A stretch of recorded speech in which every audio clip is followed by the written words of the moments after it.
Hello, and thank you for joining me here on True Story, where we share real-life family stories that may sound unbelievable but often reveal something deeply human and impossible to ignore. If your own father stood in a courtroom and calmly said you were not his child, would you fight back, or would you walk away? That moment happened to me, in a packed courtroom in New York, with nearly $5 billion on the line. But here is what made it even more disturbing. I had spent my entire life believing I was part of his family.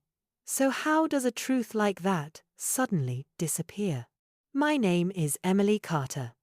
My father, Richard Carter, built one of the most powerful financial empires in the country.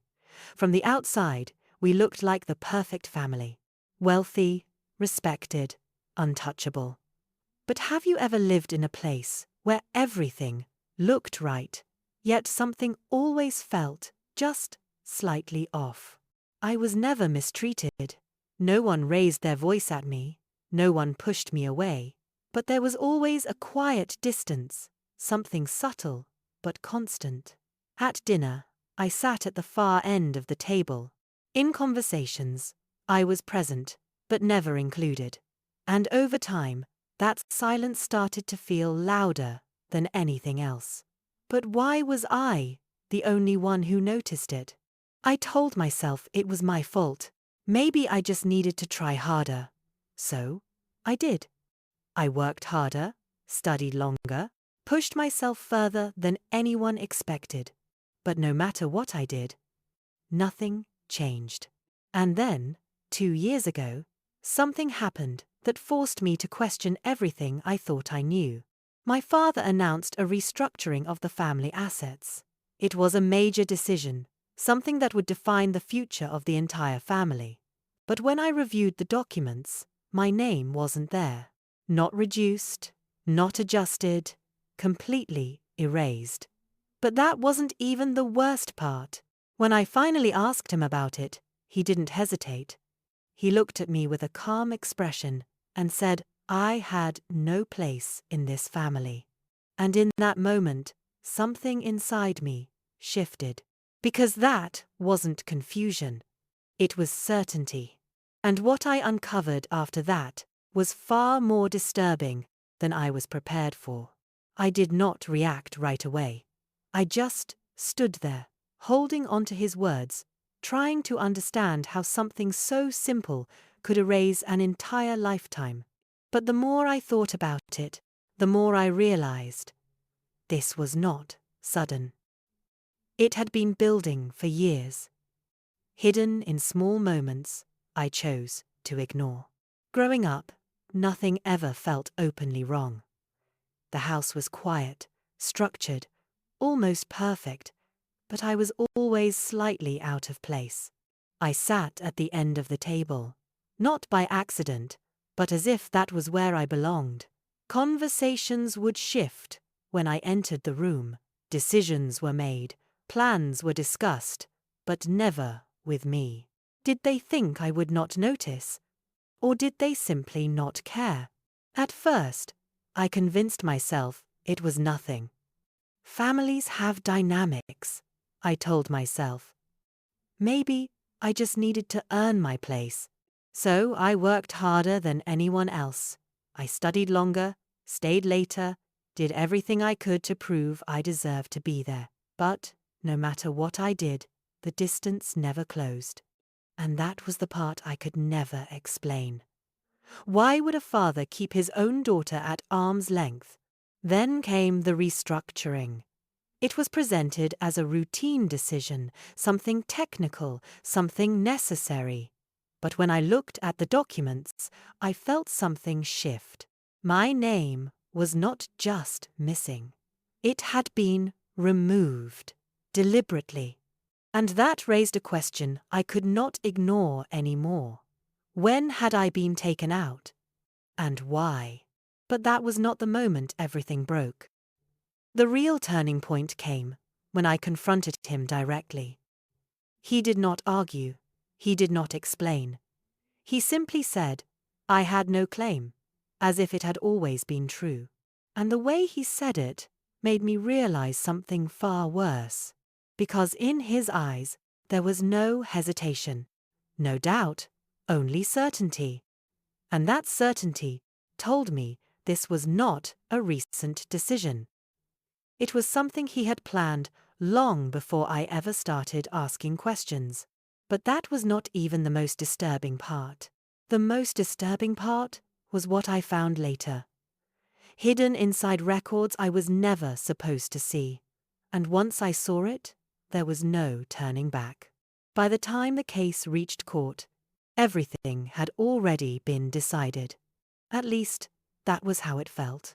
My father's legal team moved with precision, presenting documents one after another, each piece carefully arranged to tell a very specific story. Not an obvious lie, but a version of the truth that slowly pushed me out of it. And the more they spoke, the clearer it became.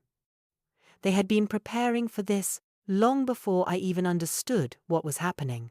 They brought up records from years ago, dates, timelines, small inconsistencies surrounding my birth. Nothing dramatic on its own, but together, it painted a picture that made people question everything. I could feel it in the room. The quiet shifts, the subtle looks, doubt was spreading, and it was spreading fast. But how do you defend yourself when the story is already being written around you? I looked at my father. He sat there calmly, not even trying to hide it. No anger, no hesitation, just control.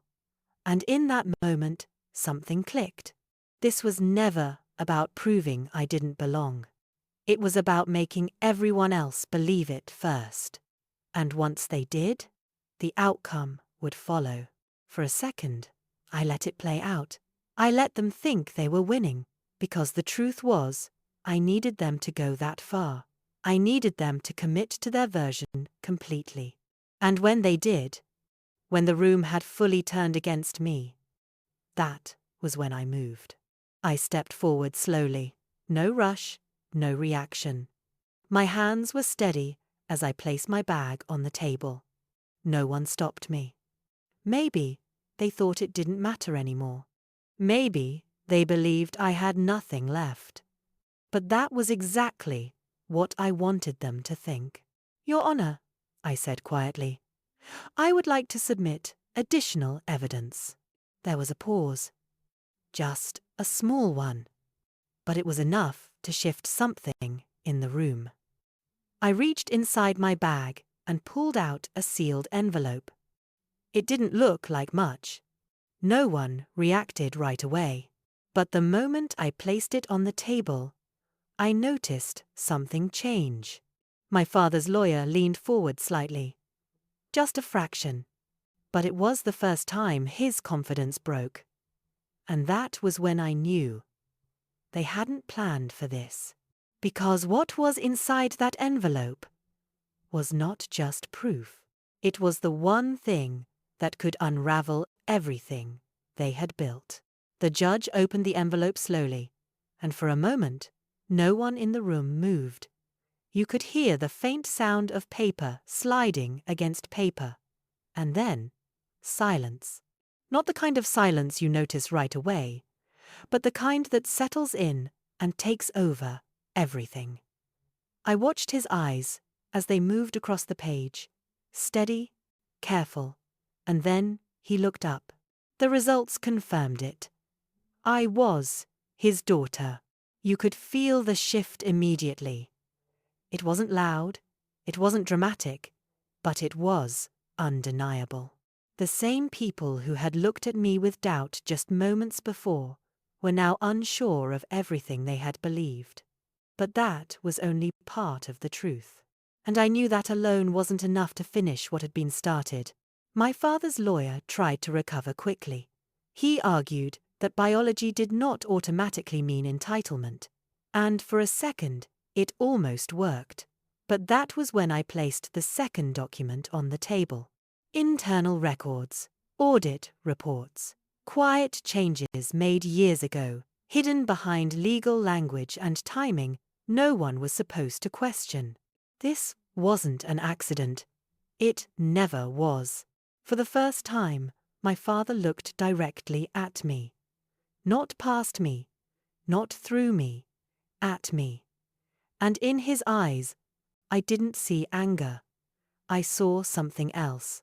Something closer to recognition. Or maybe realization. And in that moment, I understood something I hadn't fully seen before.